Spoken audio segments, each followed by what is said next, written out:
Purvi, can you hear us? Kirby, Purvi, can you hear us? Yeah, I can hear you. I can hear. so what's the deal?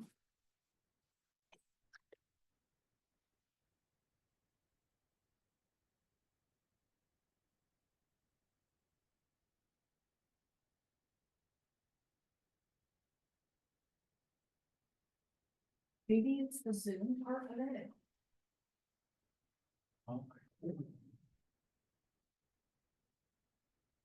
Kirby heard us through Zoom, didn't she? Oh, that's true. Is there a chat? No, take a look at the audio, see what it's. Okay. Okay, back for an executive session. No decisions were made. We'll move into the other. I've been struggling with this, but I think I need to address this because I've gotten letters and I'm just going to address it and then move on. I don't really have any comment on it because I wasn't there, but evidently there was something said that we made a decision in an executive session that I would not call an executive session for. And so I'm just going to be clear about that, that if what I'm receiving emails and calls about is truly the way it was presented, it would not be something that we would call an executive session for. So not trying to get ourselves in trouble here and getting people wanting to know why I would do that, and I wouldn't do that. So from that, we'll just move on. So good afternoon, Susan Eugenius. I wanted to talk to you all about private roads today. Kind of give you a history of where we've been, where we're at, and what I think needs to happen. And give you options for your direction. So to give you a full-blown history of private roads as quickly as I can. So in the 1990s, mid-1990s, the county adopted an ordinance that put regulations on private roads, and they continued under that ordinance until 2019. And private roads were governed and reviewed by building and planning. So in 2019, there were concerns over litigation, and legal advice was to give the private roads to Public Works. The code was revised to a memo, and the process just became muddy and went downhill. We've tried to work with everybody to come to an agreement. We have gotten to the point where there's a lack of trust and cooperation on both sides, I would say. And I truly feel that the jurisdiction of Public Works has always been public roads, water and sewer, and that private roads, although I am a road, we deal with roads, private roads are a different animal. And so that it I would recommend it gets moved back to building and planning, and those regulations come from that department. You know, I don't have any heartburn with that. I've talked to him a little bit about that. What I would like to know is what kind of I think one of the reasons it was moved over because some of it had to be engineered and you had to look at it. Was it when RCW changed, didn't you have to look at some of that stuff or not? The RCW has never changed. Okay. Um, So what happened that moved it over? Was it the lawsuit that I hear about? There was a lawsuit in a different county, not in ours. And so it was to prevent them from coming up here, it was moved to Public Works. We never had a problem in Callis County, but in another is my county, understanding. somebody had an issue and did that and we were being cautious. So Mm-hmm. what kind of resources would building and planning need to take that on? Would they need somebody with engineering or not? Or could that be contracted or? That could certainly be contracted.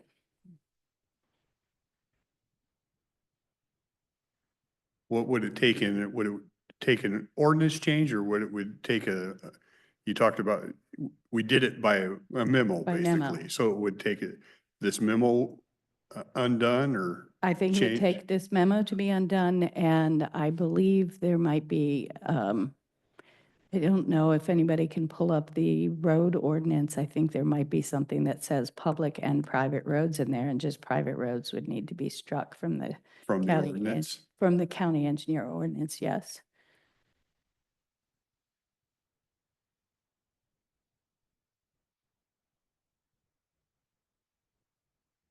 How much does that free up public works if we're just doing public roads? That would, the development that would come through Public Works would be a trickle. I mean, in the past few years, we've done, I can think of 4 subdivisions that have been completed in the 11 years I've been here. That sheet you kind of developed for us, Yes. what it would look like if it wasn't there? The sheet would look like the, Would be pretty blank or? manufactured homes and single-family homes in the urban area needing to do stormwater permits and us checking to make sure they have access. Basically, private road access and the homes access. We would still have the opportunity to comment on SEPA. So it would drastically cut that down. Excavation and grading permits would not come through our office anymore. So would that be a natural, and by default, I guess you could say, would that be expediting the projects that we have on that list to get done quicker and through the process faster? It would all depend on building and planning timelines, and this is not unusual. There are a lot of other counties and cities where the engineering is reviewed through community development or building and planning.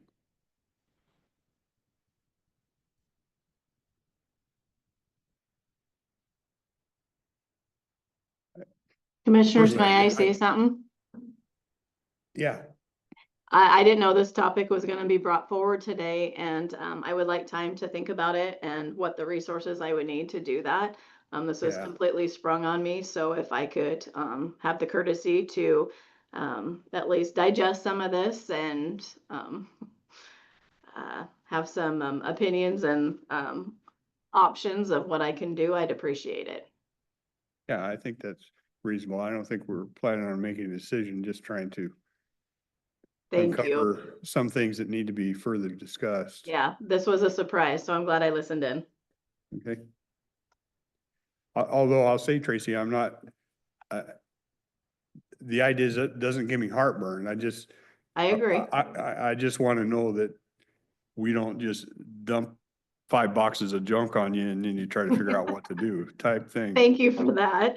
After the BPAC meeting yesterday, there needed to be some changes anyway, so I'm not opposed to it, but there are some structure issues that we'd have to deal with internally. I guess I would ask my colleagues, is it a path you're comfortable kind of going and seeing where it goes? Okay, I think we'll take a look at that. Thank you. Thanks, gentlemen.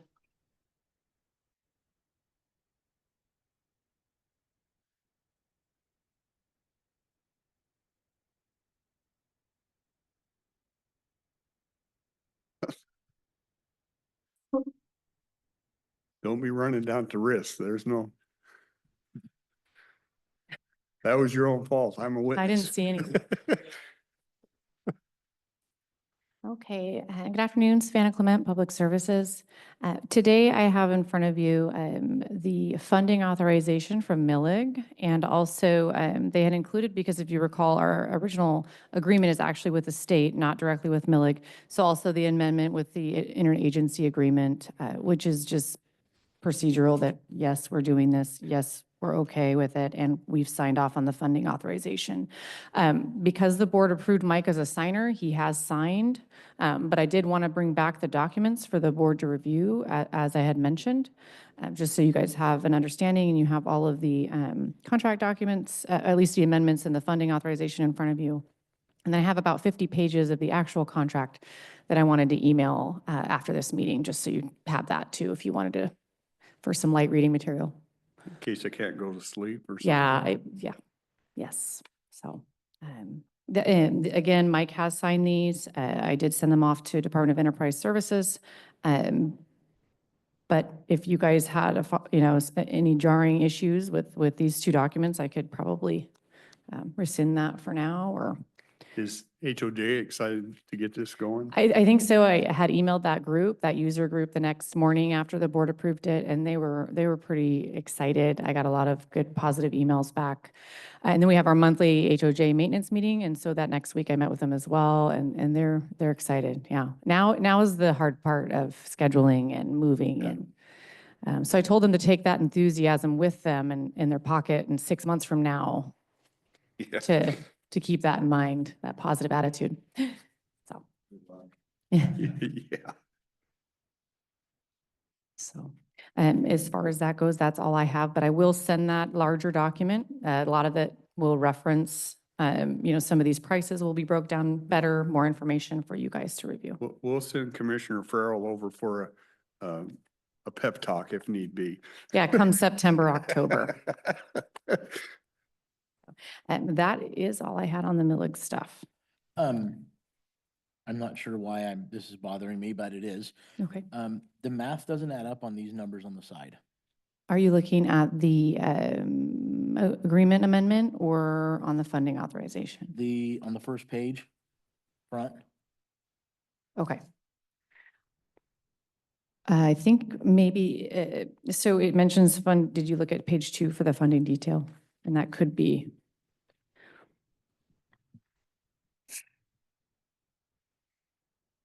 I'm wondering I think it's because they deducted the 248. If you see, it's kind of grayed out on that first line. I don't want to do public math, but what had happened is we had already done that funding authorization, which was for that investment grade audit, that we had done in the beginning, which the board had approved back in, I think, November.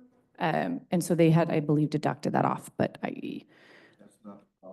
no, can you see it too? can It's not somebody with a adding up. calculator help me out? I don't know what the problem is. Yeah, I didn't bring my phone, but I'm just looking at that and my brain caught that it's not adding up.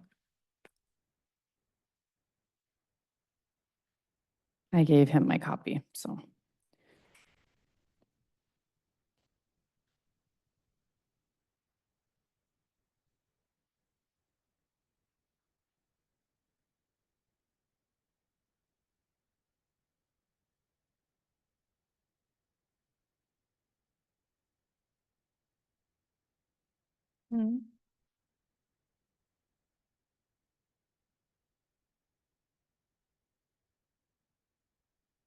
You're good. They add up. Say I wasn't the only one who reviewed it, but that would have been my bad. Did it not add up, Sean? It does? The 248, which was deducted from the total. Okay.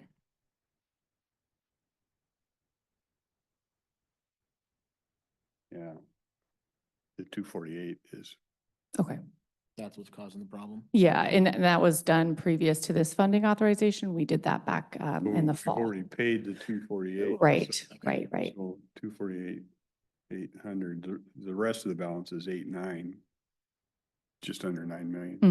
And I think Yeah, the board had okay. approved the total, which would include the 248, just, I think, when their request here, when they did their presentation, Yeah. wanted to be all inclusive. So.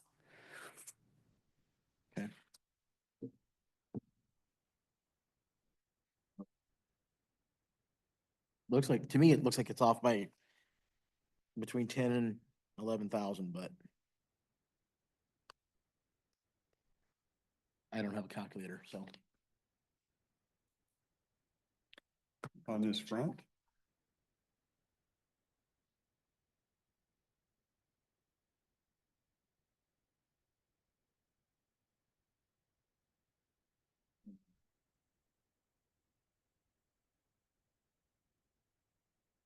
Because if you should just be able to take the 9.1 million and deduct the 248. And then that should be the number that we have, but it's not.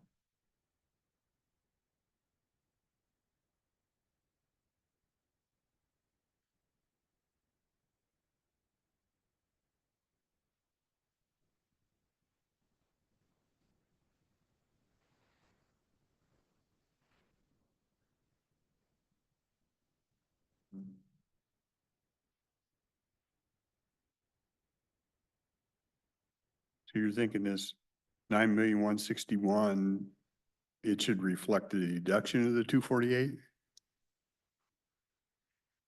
I know it includes the 248 right now. You take a 248 out of it, it comes up 8,900,000. Right. Right. But I So- think what they're trying to reflect is the total we've spent on this project, which would include the 248.8, which we've already paid, I guess is what they're looking at. Well, the only, here's why I caught it, is that we have cents. We have, $2,218,878.69. And at the bottom, we have 2 zeros, and that shouldn't be 2 zeros if we're adding cents. So then I went further over 2 more digits, and it's actually 557.9 instead of 658.0. Well, the 69 cents, the 16 cents and the 15 cents come to zero. Well, if you carry, yeah, but you gotta carry the 1 over, and that should be 9.9, not 0. I don't know how anal we want to get about this, but it just, my hand starts twitching when I see stuff like that. So, I just did it too, and Huh. it's the 248.8 that's making it. If you do carry it, then that's, right now it's 8 and 7 is 15, 16, 17, then the 1 over would be the 8.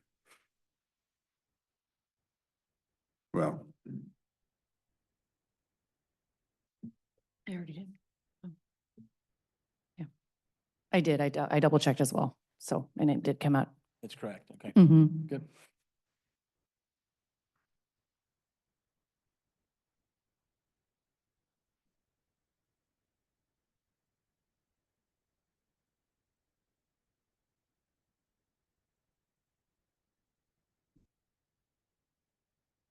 We ready to so. move on? I think so. Okay, I just know if we had more questions on that. The last item we have today is interlocal with 911. Council County Public Works, we communicate throughout the county using radio towers. We have interlocal agreements with 911 and also Day Wireless to use their towers. Callis 911 is in the process of replacing, upgrading their radio system. Their improvements are estimated to be about $2 million. Commissioner Dahl's on the board, and you're well aware of that project. Our radio system is part of that system and also needs to be upgraded. We have delays, we have static, we also have issues obtaining parts when the system goes down. A lot of the parts now have to be handmade by Day Wireless. We were told that this life expectancy ended about 15 years ago. So we're living on borrowed time. It's going to cost a little over $123,000 to upgrade our system out of that $2 million project.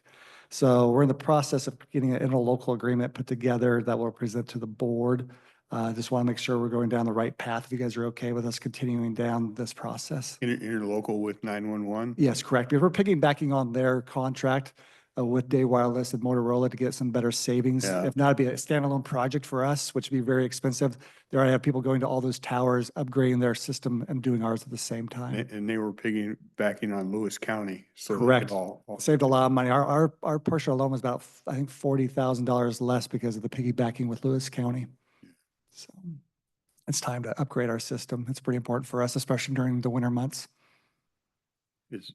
I don't know that we have a choice, do we? I mean, these radios aren't gonna work.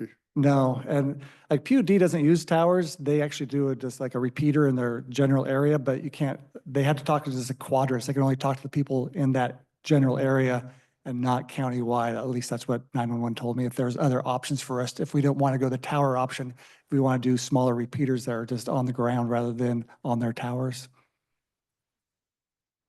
So we have purchasing, getting the interlocal together, then we'll be going off to legal for review. And if it can either be signed by the 3 board members, or if you want to, I can sign it and bring it on a consent at the later date on a Tuesday agenda. I'll leave it up to you guys.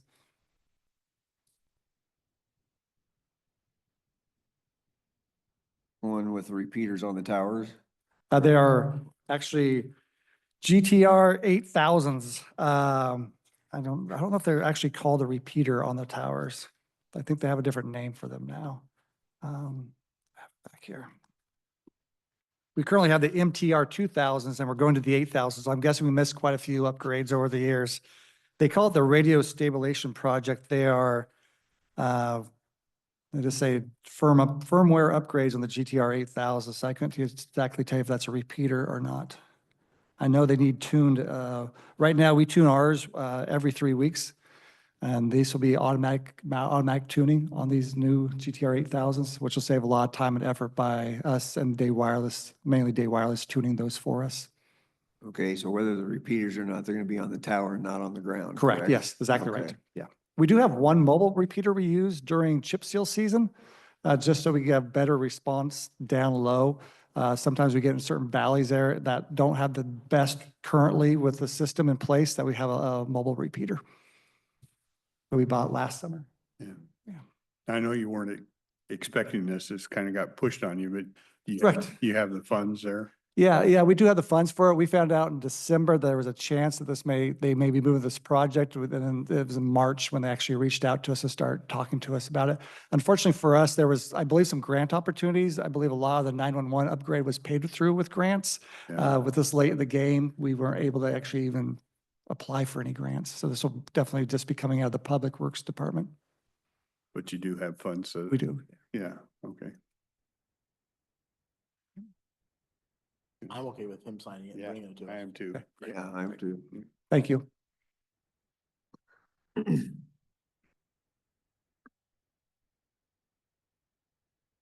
I was just going to add that if, upon your review of those documents that I gave you that Mike has signed, if you find anything that is an issue, we can rescind that it's to the state. So they've been pretty good to work with as far as Department of Enterprise Services goes. So if there are problems, just let me know. Now that they've been signed, what's the next step? Does Milk start developing a timeline with HOJ and stuff of when they want to start doing this? Yeah, so that timeline's already been established. Now it's ordering of equipment. That's what they were kind of Equipment. waiting on, is getting a lot of those large lead time items ordered now so that we'll have them in time for that schedule. So if it all goes as planned, when they're gonna walk through the door? So they've already been on site several times. Oh, with they the have? Oh, yeah. So they're actually there today and tomorrow. We've been meeting with them weekly, probably 3 to 4 times a week over the last couple weeks. But construction will start September. September. Yeah, and then heavy construction, October, November. So man, I remember we increased the buffer, if you will, because of the tariffs. Contingency. right? Mhm. If they don't have to use that, do we wait until the end of the project to find that out? We find out when they're ordering stuff and they receive it? When do we get notified of how much of that they're gonna use? Great question. So I don't know that I can answer it 100%. I can bring it up and discuss it with them, but we meet with them weekly and we get project updates weekly. And so what I would ask them, my expectation would be to know as soon as they know.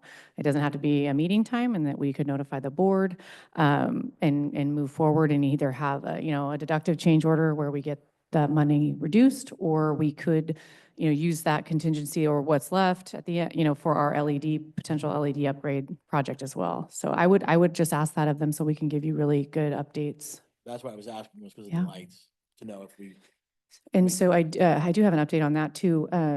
I was not able to make the last Thursday meeting, but I was told that we would have a proposal to the board on that front. I think, Sean, you said the 29th. Yeah, we should get that the 29th. And I know we don't have a board meeting next week. So I'm hoping within the next 3 weeks, 4 weeks, we'll have something for you. They're doing a lighting audit right now, so that's why they're there. And have we heard anything back from the fire chief with regards to that tour? Have we implemented any of those changes? Yeah, no, yeah. So I'm sorry, we had talked about that at the monthly Hall of Justice maintenance meeting that we just had last Wednesday. And Aaron Ostrin, the new facilities manager, gave an update. The only items that haven't been done are the larger dollar items, which relates to 2 of the locations. And I can talk to you about that after the meeting, just so it's not on a public workshop. But yeah, so it's just the 2 main items, which I'm sure you can guess, but okay. Good. Yeah, I was out of town when we had that meeting, so. Yeah, so the signage for the capacities, the exit lighting, some of the door swings, all that kind of stuff was done. And so just two more items. Okay, awesome. So catch me up. I'm looking at still the number on the front page. I see the 248.8 has been taken out. And at the top of the second page, the 248.8 is in the audit fee. Yeah, so on the top of this, sorry, you do? Okay. Do you want to sit here? Okay.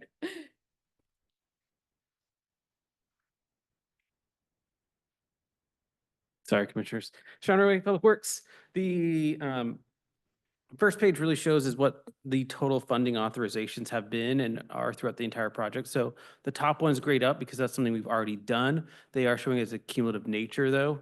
So the total authorized for the entirety of the project is the 9.16 million, if that helps out. He's referencing this page. Yep, and then on number 2, he's backing it out, so we have an actual cash flow of what we're expecting to pay, and for the new funding authorizations, which is going to be the 4 items that are in bold on the front page, if that helps out.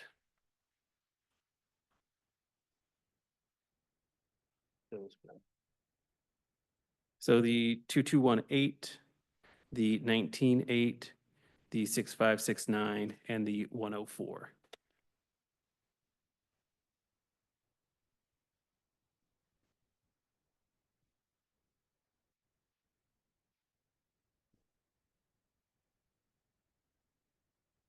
Clear as mud.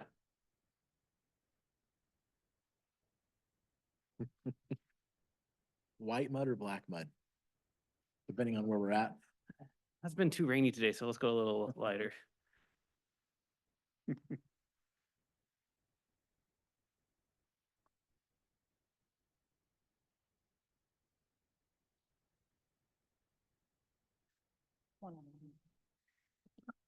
I did have one other miscellaneous item, and it does relate to the private roads discussion. And of course, Susan talked about it first, but I just telling on myself a little bit. I didn't know that yesterday that she was going to come and request some direction on public works versus building and planning. But I did invite some members of the BPAC to potentially do a workshop with the board. They did express some concerns and frustrations, and you know, Susan mentioned kind of both sides kind of lack of that communication and trust that will be very prohibitive in coming up with a collective policy. Or so I did tell them the board meets weekly. I said you could come at our 1:30, you could come at a 2:30, and you could coordinate that with Kelly. But I thought it might be good just to have Commissioner Dahl's at a lot of those meetings, but I thought having the full board there and making sure that it's not a lot of noise, but it's a lot of kind of clear reasons and their position. And then, you know, Susan has her position, which is public roads. You know, that what we do isn't private roads oftentimes, and there aren't manuals and guides to direct you to as an engineer. And so there's some compromise there that's been difficult. But I did tell them about public workshops. I invited them to come talk to the board and, you know, kind of have that the people in government collaboration, I guess. So that could still happen. I think it'd be good to hear from them. So It'd be fine. And I can have some agreement with both sides. I think from when you look at the public works perspective, they were always public roads. And I think that makes sense. And I think she got thrown the private roads because of some lawsuit, and we did I don't know if I want to call it a knee-jerk reaction, or we did some type of reaction to hopefully keep us out of any kind of deal. And then it gets thrown into a lap where it really is not where it sits. And so I think this is a suggestion of try to get it back to where it sits will be good for all. There's some pains on how we get there, obviously, but I think over time, it'll be a better situation. yeah. And we have made some strides, you know, in working with building and planning and revising that ordinance and making it more lots in a type D road. I mean, there's been progress, but you know, at yesterday's meeting, it was pretty apparent that we are far apart as far as, you know, kind of coming to some middle ground, and that is frustrating. So. Well, I agree with you, Mr. Chair, with regards to the situation that Public Works and the private roads is in. And I also think it's just good practice to go through and evaluate a lot of our departments and making sure that any areas we can become more efficient to provide better service to the citizens is, I think it's just good practice. So. Did you hear me yesterday when I said you were paving the one county road? I said, not everybody that has a unpaved road, you're not getting paved.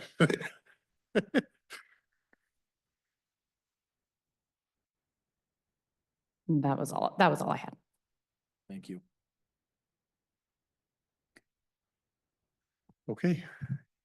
You guys we don't have anybody till 2:30. And we'll have risk in and then district court. So we'll just recess till 2:30. Okay, thanks.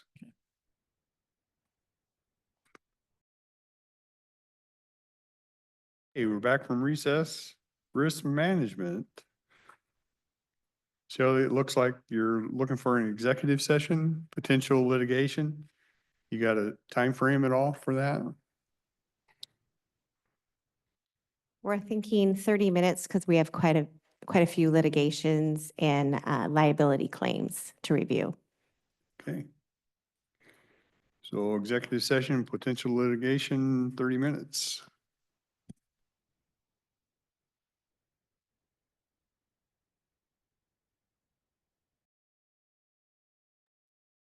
The board is extending the executive session for a period of 5 minutes until 3:08 p.m. Okay, back from executive session, no decisions made. We'll move on. Kathy? Hello, Kathy Funk Baxter, Finance Director. We are back as a follow-up on our review of the district court billing rates. And I think we have a little presentation if Kelly wants to bring it up. A very short one, just 2 slides. Oh, maybe 3 with the cover page. Okay, next slide. So when we originally came to you, we said the billings had not changed for a number of years and on the district court. And so here's a little chart that shows you what they've been since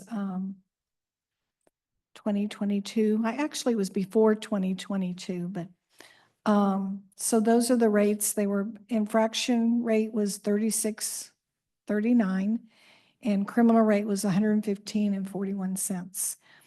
What we were proposing is to go to a, and how those rates were determined, it was difficult to figure that out. It looks like they had been using some historical information and they had at times been escalating it. For 1 year, I saw they escalated at 1%. 1 year, they escalated at 3%. So it was based upon COLAs or I'm not sure what, but we're proposing to get a cost allocation that is fully explainable and fully realistic as far as what are covering our cost for the district court. And so we're also proposing that we would look at our costs for our district court after a year's finished. And so right now, the most recent year that has been finished for financials is 2024. And we would calculate that based upon all of the cases, infractions and criminal. And we would apply appropriate rates using also a cost basis because the criminal cases are more time consuming, more intensive, and so those take a little longer, and we would do the infraction cases at like half, a weighting of half, basically. So we're proposing that if we did the full cost allocation, it would be, we would go up to, also based upon what y'all had recommended to this is with the modified where we would take the increase over 2 years to get to the full costing.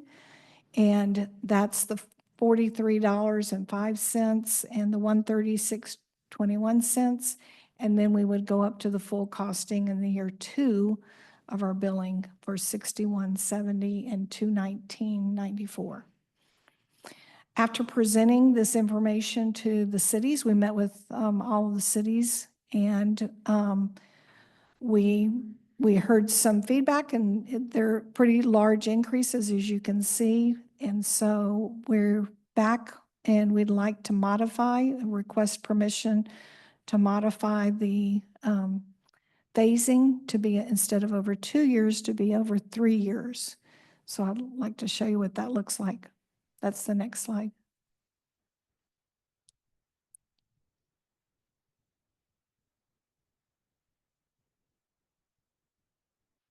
Is there one more slide?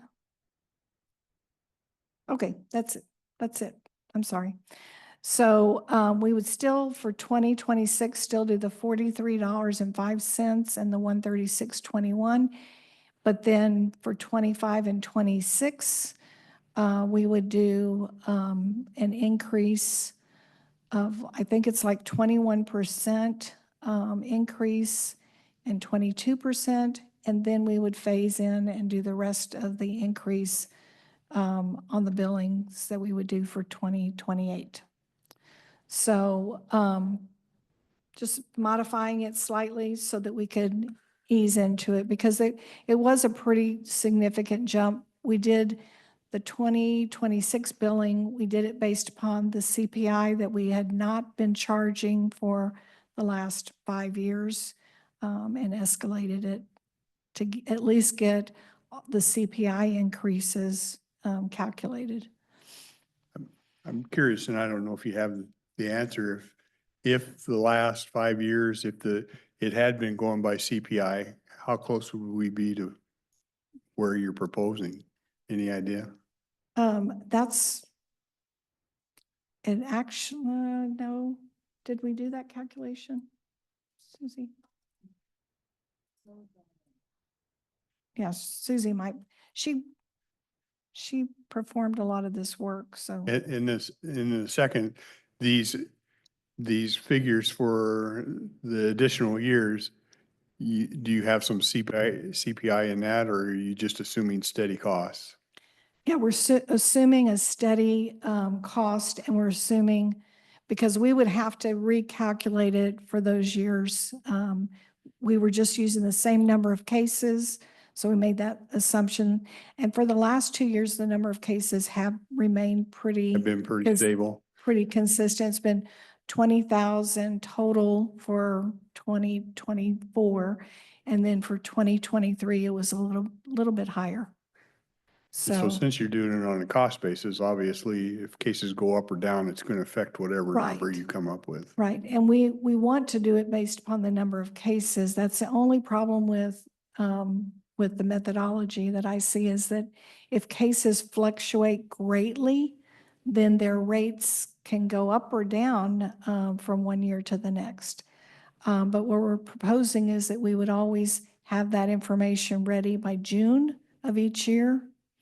And then we would solidify it by October, review our work and everything, and make sure that they had it, a solid letter of contract for the next fiscal year, well before their budgets are finalized. So.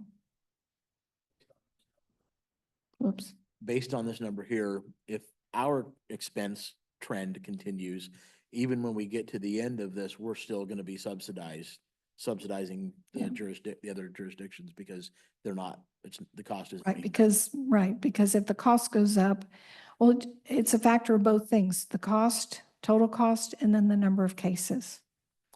And so what also, the other thing that is that as far as the county goes, we are actually about 73% of the total cost based upon our number of cases.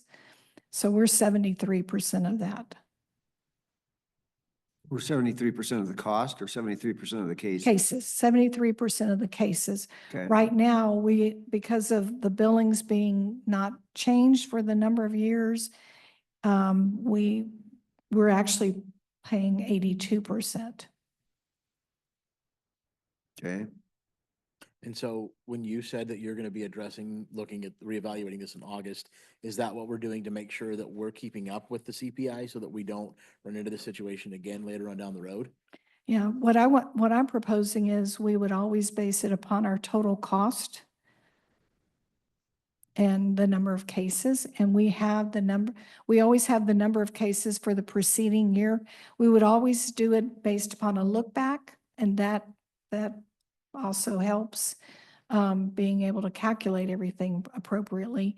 It also means that we're a little bit behind, but I think that's more rational than what was being done. And so we will always have those numbers that come out approximately April. And then we'll be able to calculate everything by June. And then we would just review it as we're doing our budgets and review it again, just to make sure there isn't anything unusual and solidify it by October 1. I think that's a good idea, primarily because I don't think that it's fair that because we haven't been doing this for the last 6 years, we dump it on the municipalities and say, hey, guys, you got it. Right. The phase in, I think, is the right thing to do because, to jump from $36 to $61 is a huge increase. And the same goes for the criminal rate, going from 115 to 219. But the methodology is we would apply looking at our total cost for the most recent completed fiscal year, calculate it based upon that same time period's cases, and calculate the rates so the total going cost of, forth. total cost of operating the cases minus state and federal funding or anything that enters into it, Right, we do back off any reimbursements that we you hit receive. a final number of what is being paid to run the courthouse. It's about $2.5 million for 2024. And then divide it by the total number of cases involved. Yeah, but we do a weighting because the infractions do take less administrative cost than the criminal cases, so we weight them. And so the criminal cases are weighted 50% more than the infraction cases. And then, once you hit that number and what that cost is, that's going to tell us for the next year what Right. what the cost is per case. Okay. Yep. I'm good. So And we'll do the phasing for 26, 27, 28, and then after that, it will be based upon the actual numbers. So once we let's say we get caught up, would we want to change our accounting practice to on a as served billing, hey, you sent us 13 people, here's the bill for those 13 people, as opposed to looking back to the previous 12 months and coming up with a number that way? I don't know. Molly, do you have an opinion on that? So I felt like because the number of cases fluctuate, that it would be more appropriate to do the look back. We do that for other cost allocations that we do. So we're being consistent. Oops. Got a green light. I send bills quarterly that have their numbers for that quarter too. So when they get billed for the first quarter, they'll know where they are, which will affect rates next year, it sounds like. So Yeah. I do send a list with the bill. I do prepare that part. And so they get the bill along with the list of the cases and the case types and how many there are. Yeah, so let me clarify.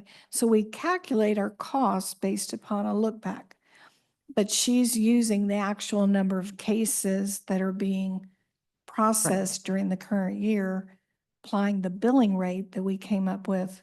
That's a look back for 2 years. Right. So is the look back really just to establish a baseline? Yeah, it's just to establish the base, the cost that we will be charging. So And I think that's the goal here, right? We went so many years where you can't really figure out where they came up with the number. And I want So at something, least getting some consistency so that you can plan or you can know, Right. even though I feel for the cities because it's a big piece of gristle.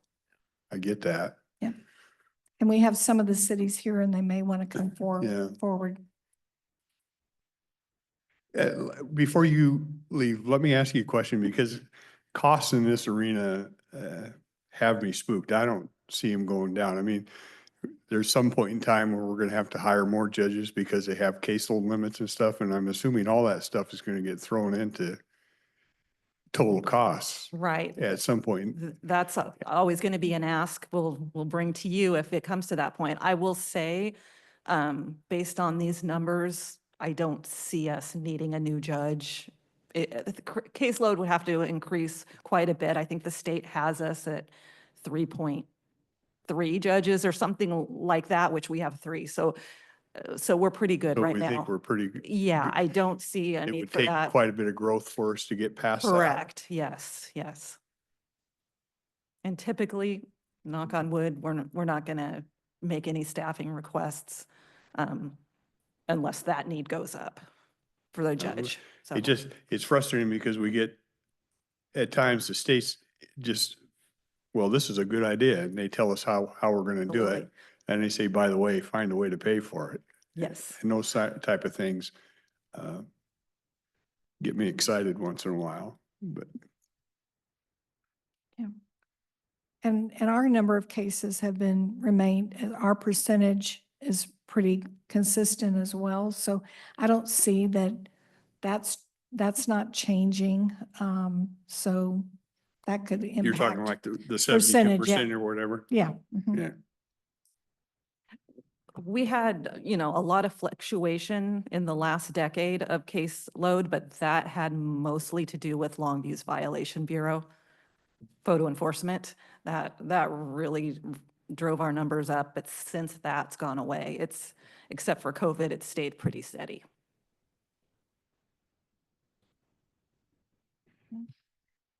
Any law, are you seeing any laws? I'm talking to law enforcement here, laws or stuff that are gonna drive numbers on any of this that you can think of?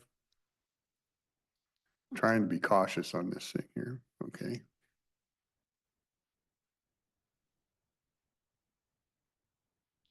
So my recommendation is do the phase in over 3 years as opposed to the 2 years.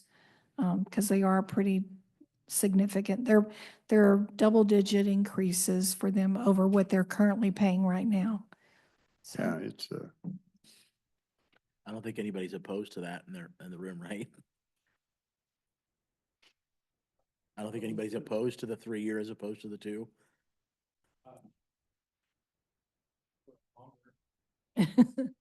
Want to go for 5 is what he's saying. Yeah.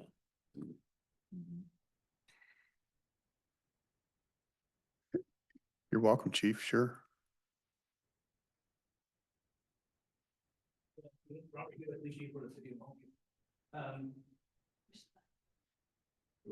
Perfect. There we go.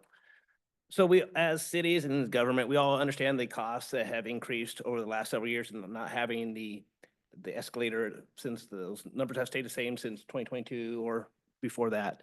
Obviously, those are some significant increases to all the cities. I guess one of the questions I would have is what all goes into those costs? I heard the $2 million for district court, but what all goes into those costs? And then there was understanding that maybe some grants, or not grants, but other funding from the state. And then how much money does the county receive to help offset those costs?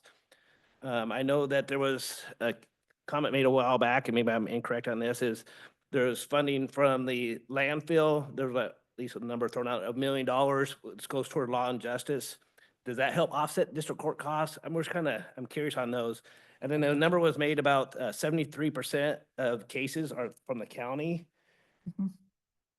That doesn't seem to match it with, as from the city of Longview. I'm a little surprised that 73% of all the cases in district court are county cases. County cases. And so Molly, correct me if I'm wrong, but a lot of the cases from the county are in the area of the interstate, correct? And because of I-5? The state patrol case. Okay. Yep. Overall. And so they're counted in the county number. The 2.5 is, you have personnel is the majority of those expenses. That makes the bulk of their expense. And has to do with the judges are included in that and all of the clerks that are, they're processing. And so, they do have some software, but it's very minor. I think it's less than, I don't know if it's like 100, it's less than 100,000. Yeah. Yeah. And so, so they have been doing things to reduce their cost. They haven't added any new positions since 2021. And so, and then we subtract off, like we said, we subtract off any reimbursements from the state from the total cost before we calculate the rate. So. And then we can only base that on last year, which is why we're calculating it from last year's numbers. That, because we can't guarantee what kind of grants or funding we're gonna get from the state and the federal government next year. So we're working off of last year's figures. And I think you mentioned, you asked a question about, is any of the landfill rent applied towards the district, not specifically towards the district court? No. It's just part of our general fund.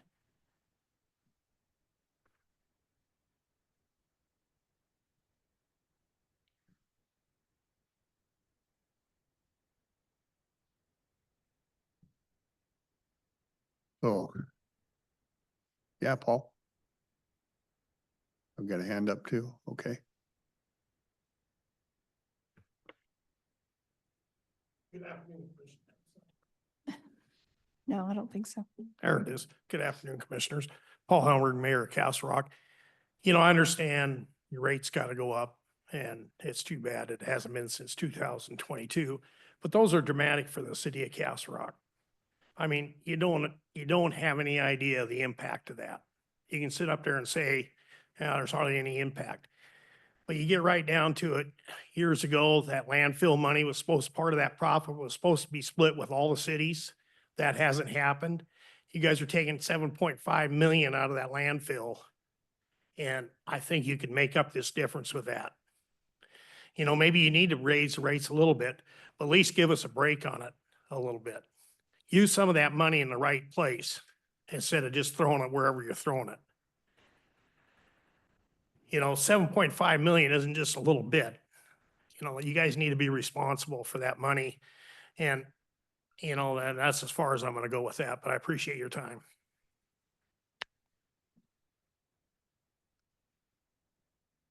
Todd? I see your Good hand afternoon, raised. Commissioner. Yeah, Yeah. good afternoon, Commissioners. Are you able to hear me? Yeah. Yep. I appreciate the opportunity to speak with you all here today and have the conversation. I think you all know kind of my views and where I come from here for the city of Woodland. I guess what I'm struggling with this whole conversation is similar to what the chief previously said. This is a 20% increase from 2025 or 2020 to 2025. These costs have increased. The city of Woodland's budget has not increased 20%. Our largest, contributing factor that we have for our revenue source is property taxes and sales tax. Sales tax obviously is a use tax. So the more people use in our city, the more. Property taxes is our houses. Yes, we avoided the 1% this year. Again, our residents can't afford that. I guess I would look at the three of you and say, hey, listen, at what point can we go back and say, why are costs increasing inside our county 20% that we think that is justified to pass those on to the cities when they don't have 20% revenue increases?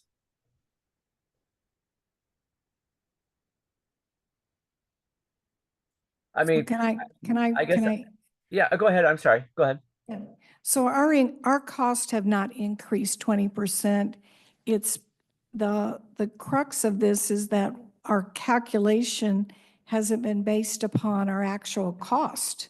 And so the calculation was done years ago, and they were incrementing it by, like I said, there was one year it was 3%, there was one year it was 1%, there's been years of no percent, but it wasn't based upon any actual cost, and the number of cases. And so we're proposing to correct that and have a cost rational basis to share all of the cost appropriately. So I guess then I've misunderstood the spreadsheet that we reviewed. The spreadsheet originally I thought showed around $2 million of cost, and now we're up to $2.5 million of cost in 2025. I'm sorry, I'm traveling in Texas. And so in my head, I thought that 2 million to 2.5 million, that's where I say, okay, in the 4 to 5 years is a 20% increase. The court costs used to be 2 million, and now I thought they were 2.5. I mean, I don't have anything inside the city limits where anything has increased 20%. I've increased law enforcement. I think the three commissioners, you all know, I appreciate your attention and your willingness to come to Woodland and participate down there. I've increased 3 officers down there because, obviously safety is a huge importance to me. That wasn't even a 20% increase. And so I again, this is where I'm just struggling at, how do we increase costs from 2 million to 2.5 and not understand what is driving those costs other than saying it's, individuals. Yeah, our cost in 2020 was 2.1, that's correct. And our cost in 2024 was 2.5. That's a 20% increase over 5 years. Yep. So it's an increase of approximately, I think I calculated 4-point-something% per year. Yeah, and if our property taxes can only go up 1% per year, I mean, that's the city of Woodland is $10,000. That 1% if we Yeah. were to increase it, which we don't. If I look at the total budget in the city of Woodland of what is increased from 2020 through to 2025, we're nowhere near that. We're closer to around 4%. So I throw that out. I appreciate the time and the opportunity to speak, everybody. Thank you, Todd.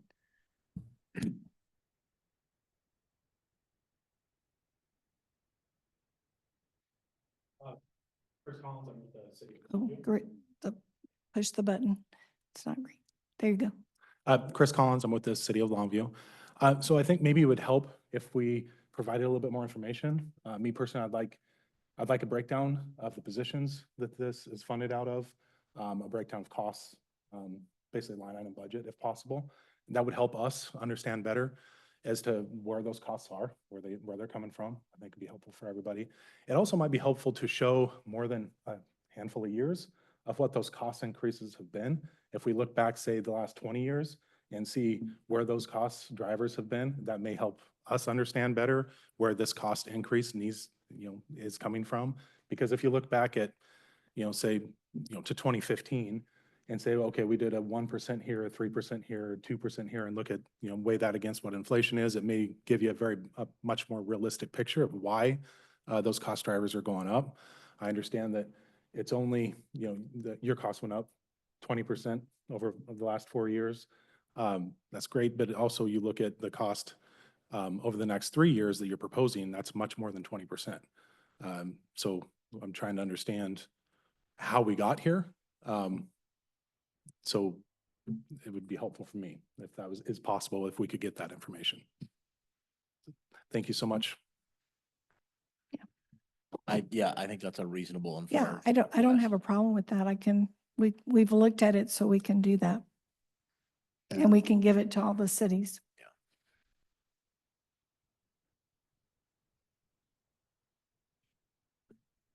Good afternoon. My name's Andrew Hamilton. I'm with the city of Kelso. A lot's been said here. It looks like if 73% is the county, then that other 27% is us, the people behind me. And I think you heard real quickly, we haven't really been a part of this at all. We haven't had a lot of information. They did reach out and gave the two schematics, and Kathy's always good to have great faith in Kathy, but it would help if we had just a little bit more information. And we've worked as a group. We've started the therapeutic court to try to reduce things. So we're always there to try to look at reducing. And when we're not sure what's been done or what hasn't been done, that's a little bit hard for us. But as the other municipalities said, that number for Kelso is a big number and is harmful. We're also looking from a public defense aspect, a number of, I believe it was 13.5% increase. So again, it's not good to be in this business if you're a municipality. Thank you for your time.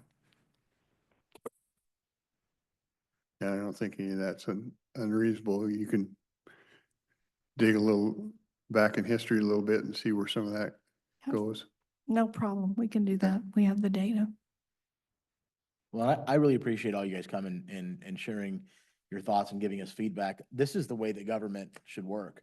You know, we obviously don't know everything that you guys are thinking and what you're experiencing. And so these types of workshops and you guys coming forward helps give us the vision and the information needed to make decisions that we can mutually all benefit from. So I think it's great that you guys are here sharing this with us. Kathy, I understand what the methodology is we're trying to get to.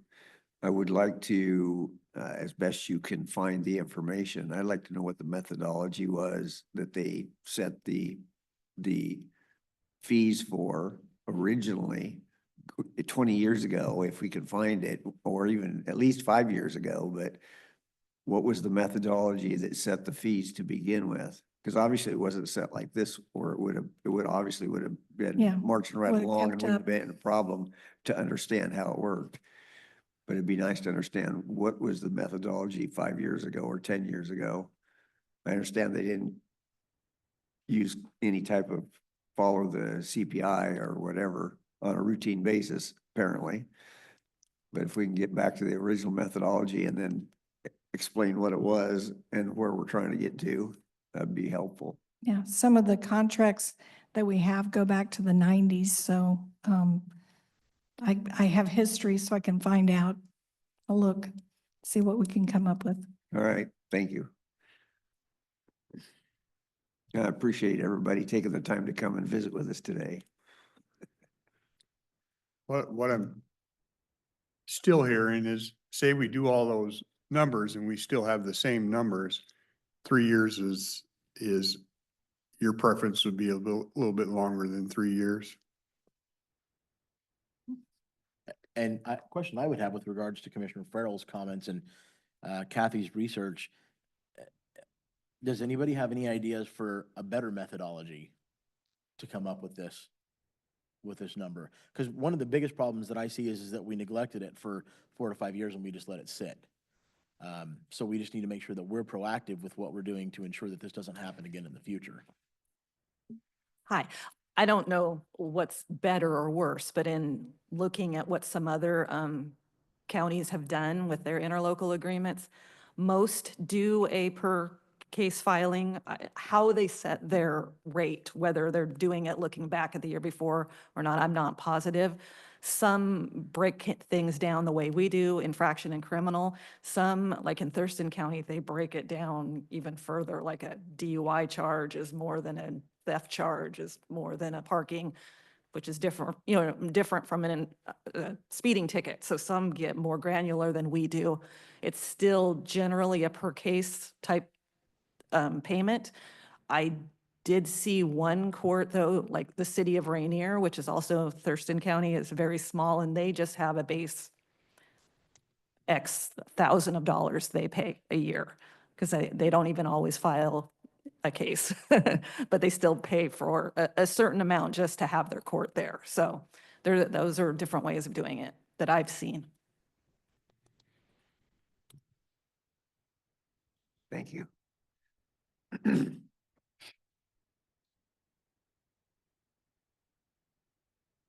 Thank you. So I would actually like to see a broader breakdown of the, not just civil versus criminal, because like it was just mentioned, DUI cases cost a whole lot more. DUI cases are also primarily generated along the I-5 corridor. And so the rest of the municipalities that don't issue a lot of DUIs are subsidizing those. So I think the city of Longview would like to see a further breakdown if possible. So a little more granular. Yep. Is everybody kind of on board with a little more granular? Would you want to see, at least see what that looks like? Yeah, Not hard to break it down that way? Okay. yeah. So I think the information on the number of cases, yeah, What's that? I think the number of cases, like she said, more granular is available. It's how do you apply cost to those? And in this allocation, it was pretty evident that in the past they had applied, they said all the criminal cases were more time consuming, therefore they gave them a weight, of 2. Yeah. Yeah, some. So then we would have to say, how do we weight them appropriately? Yeah, now I've learned a couple things in listening to everybody here, which is amazing information. The I-5 corridor generates a whole lot, and a lot of those are the expensive criminal cases, which are a lot of the DUIs. So I would like to see it broke down a little bit more. Thank you very much.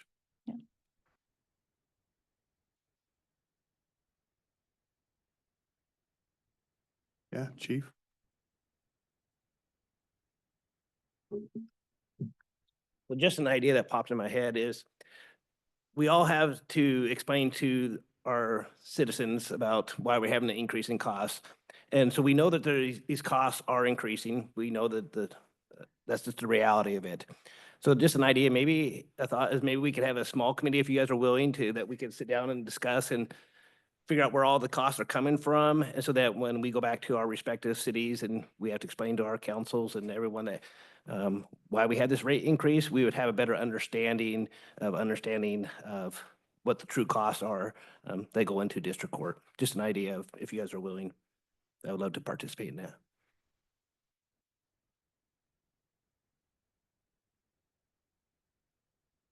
I never heard anybody say that too much information was a bad thing. Yeah. Yeah.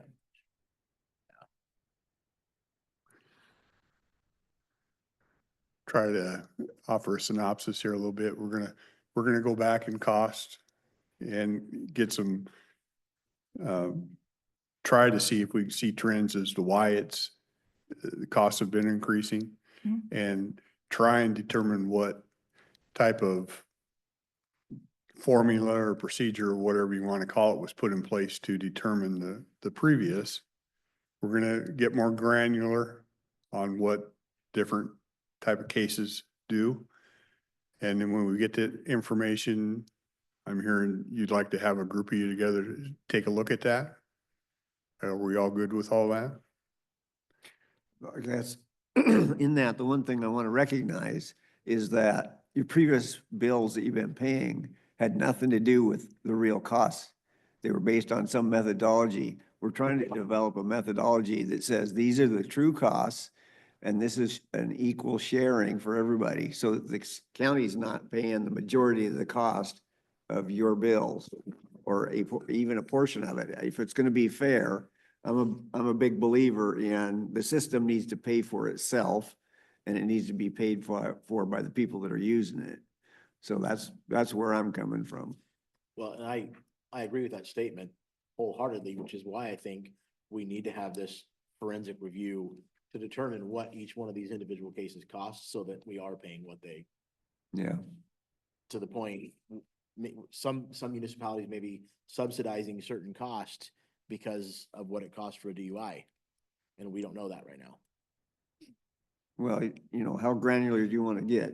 You want to break it down so that a theft case took 2 hours for Kelso, but it only took an hour for Longview. So Longview should only pay half as much as what Kelso pays. I mean, you're not gonna be able to get to that degree unless we put a time clock on every damn courthouse, courtroom. Right, granular as far as breaking down case types further and charge types further is very doable. Breaking down time on things, you guys would just have to come and sit in the courtroom and bring your stopwatches if you want to do that. I don't know how else that would. Amen. Well, it sounds like we'd be satisfied with just on the cost that you have those figures already. Yes. So those things can be done. We can look back on the past. We can try to determine how it was done in the past. And some of these gentlemen might have some more history on that than we do up here for sure. And then I'm gonna kind of let you lead this. And when you get it, you can work with this group and then you'll bring it back to us. Yeah, I'll be happy to convene and provide all the data and then set a date for a meeting or a committee Sure. meeting. Okay. Well, and what I like about Chief Yuda's comments are that if you guys are the committee, and you're finding this information out, you're gonna have ownership in the resolution of it too. You know, you come up with the end result, and that's everybody's baby, not the county's. We didn't decide that, we all did. So I like that approach.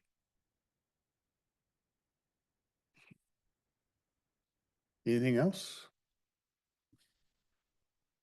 Okay. We appreciate your time. Thank you. Thanks, guys. Anything else, gentlemen? I'm good. Okay. We will adjourn.